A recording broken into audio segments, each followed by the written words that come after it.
নমস্কার বন্ধুরা, বন্দনা রান্নাঘরে আপনাদেরকে স্বাগত জানাই। আজ আমি আপনাদের সাথে একদম নতুন ধরনের আর নতুন স্বাদের একটা পরোটার রেসিপি শেয়ার করছি।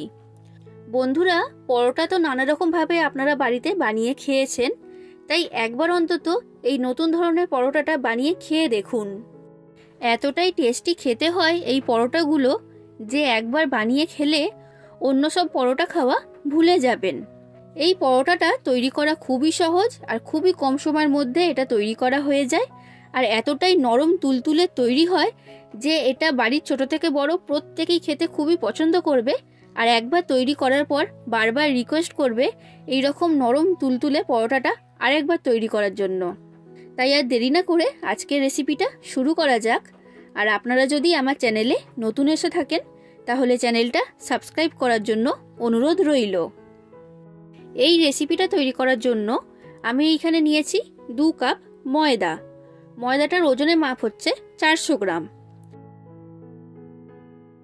এবার ময়দার মধ্যে আমি দিয়ে দিচ্ছি স্বাদ অনুযায়ী লবণ।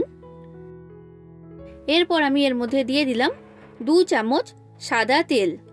বন্ধুরা, তেলটা এখানে খুব বেশি পরিমাণে দেবেন না, 2 চামচ তেলই এখানে যথেষ্ট। এবার তেলটাকে আমি খুব ভালো করে ময়দার সাথে মিশিয়ে নিচ্ছি। তো এটা আমার মেশানো হয়ে গেছে। এবার আমি ময়দার মধ্যে দিয়ে দিচ্ছি উষ্ণ গরম জল। উষ্ণ গরম জল দিয়েই ময়দাটাকে মেখে নিতে হবে, এটা কিন্তু আপনারা মনে রাখবেন। এখানে কিন্তু নর্মাল জল দিয়ে ময়দাটা মাখলে হবে না, উষ্ণ গরম জল অবশ্যই ব্যবহার করবেন। এবার ময়দাটাকে আমি ভালো করে মেখে নেব। আর বন্ধুরা, বাড়িতে রুটি পরোটা এইসব তৈরি করার সময় যেমনভাবে আমরা ময়দা মাখি ঠিক সেই রকমভাবেই ময়দাটাকে মেখে নিতে হবে। তো দেখুন বন্ধুরা, আমি ময়দাটাকে খুব ভালো করে মেখে নিয়েছি আর এইরকম একটা ডো আকারে তৈরি হয়েছে। আর ডোটা কেমন তৈরি হয়েছে দেখে নিশ্চয়ই বুঝতে পারছেন, খুব বেশি শক্ত নয় আবার খুব বেশি নরম নয়, এইরকম একটা ডো তৈরি করতে হবে। এবার আমি এই ডোয়ের মধ্যে থেকে লেচি কেটে নেব। বন্ধুরা, এই পরোটাটা তৈরি করার জন্য ডোটাকে কিন্তু রেস্টে রাখার প্রয়োজন নেই। ডোটা তৈরি হয়ে গেলেই এর মধ্যে থেকে লেচি কেটে পরোটাটা বানিয়ে ফেলতে হবে।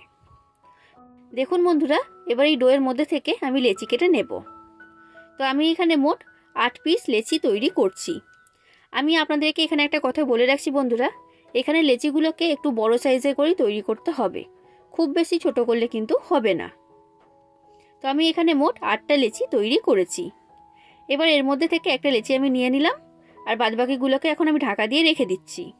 এবার এই লেচিটাকে আমি বেলে নেব আর বেলার জন্য আমি শুকনো ময়দা ব্যবহার করছি। রুটির যেমন সাইজ হয় ঠিক সেই রকম সাইজের করেই এটাকে আমি বেলে নিচ্ছি।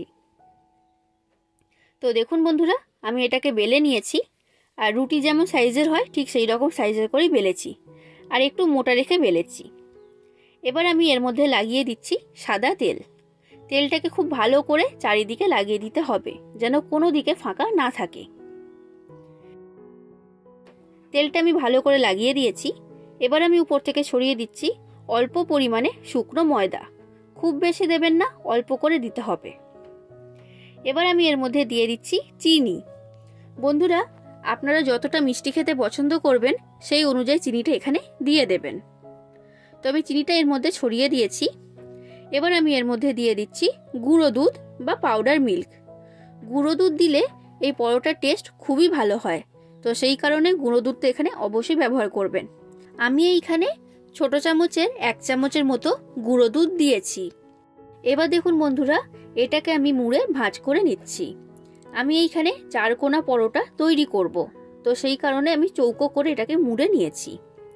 এবার এটাকে আমি বেলে নেব আর খুব বেশি মোটা করে বেলবেন না, একটু পাতলা করেই বেলে নিতে হবে। এই সময় একটা কথা আপনাদেরকে বলে রাখছি বন্ধুরা, এই পরোটাগুলোকে কিন্তু একটা করে তৈরি করতে হবে আর তারপরেই কিন্তু এটাকে ভেজে ফেলতে হবে। একসাথে অনেকগুলো পরোটা তৈরি করে রেখে দিলে কিন্তু হবে না। আপনারা হয়তো ভাববেন যে একসাথে অনেকগুলো পরোটা তৈরি করব তারপর সেগুলোকে ভেজে নেব, ওই রকম করলে কিন্তু হবে না। এর মধ্যে আমি চিনি ব্যবহার করেছি, তো চিনিটা গলে যাবে আর পরোটাগুলো কিন্তু ঠিকমতো তৈরি হবে না। তাই একটা করে পরোটা বেলে নেবেন আর তারপরেই সেটাকে ভেজে নিতে হবে। এইবার এই পরোটাটাকে আমি ভেজে নেব। তার জন্য গ্যাসের মধ্যে একটা কড়া গরম হতে বসিয়ে দিয়েছিলাম। কড়াটাকে খুব ভালো করে আমি গরম করে নিয়েছি। এবার কড়ার মধ্যে আমি দিয়ে দিলাম বেলে রাখা পরোটা। এবার গ্যাসের ফ্লেমটা মিডিয়াম ফ্লেমে রেখে আমি পরোটার দুটো সাইড প্রথমে খুব ভালো করে সেঁকে নেব। তো দেখুন বন্ধুরা, আমি মিডিয়াম ফ্লেমে রেখে এটাকে সেঁকে নিয়েছি। এবার আমি এর মধ্যে দিয়ে দিলাম রিফাইন্ড অয়েল বা সাদা তেল। এবার তেল দিয়ে পরোটাটাকে আমি ভেজে নিচ্ছি। গ্যাসের ফ্লেমটা মিডিয়াম থেকে হাই ফ্লেমে রেখেই এটাকে ভেজে নিতে হবে। আর এই পরোটাগুলো ভাজতে খুব বেশি সময় লাগে না, খুব তাড়াতাড়ি ভাজা হয়ে যায়। আর এই পরোটাগুলো কিন্তু খুবই নরম তুলতুলে আর এইরকম ফুলকো ফুলকো তৈরি হবে। তো এই পরোটাটা আমার ভাজা হয়ে গেছে, এটাকে আমি কড়ার মধ্যে থেকে এখন তুলে নিলাম। আর দেখে বুঝতে পারছেন এটা কতটা নরম তুলতুলে তৈরি হয়েছে। বন্ধুরা, আমি আপনাদেরকে ঠিক একই রকমভাবে আরও একটা পরোটা তৈরি করে দেখাচ্ছি।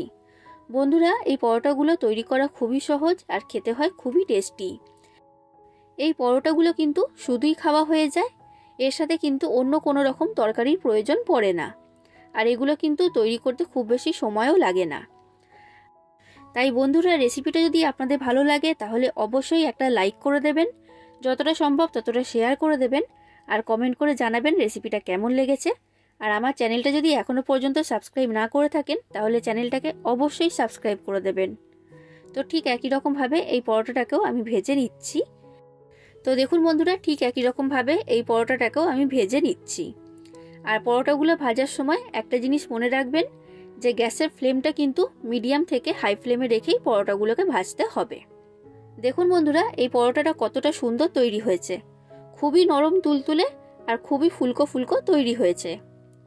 এটা এখন আমার ভাজা হয়ে গেছে, এটাকেও আমি কড়ার মধ্যে থেকে তুলে নিলাম। আর ঠিক একই রকমভাবে আমি বাদ বাকি সব পরোটাগুলোকে তৈরি করে নেব। তাহলে বন্ধুরা, আপনারাও বাড়িতে এইভাবে পরোটাটা তৈরি করুন। আশা করছি আপনাদের সকলের এই পরোটা রেসিপিটা খুবই ভালো লেগেছে। কেমন লাগলো সেটা কমেন্ট করে অবশ্যই জানাবেন। আজ আসি বন্ধুরা, আবার দেখা হবে অন্য কোনো দিন অন্য কোনো রেসিপির সাথে। ধন্যবাদ।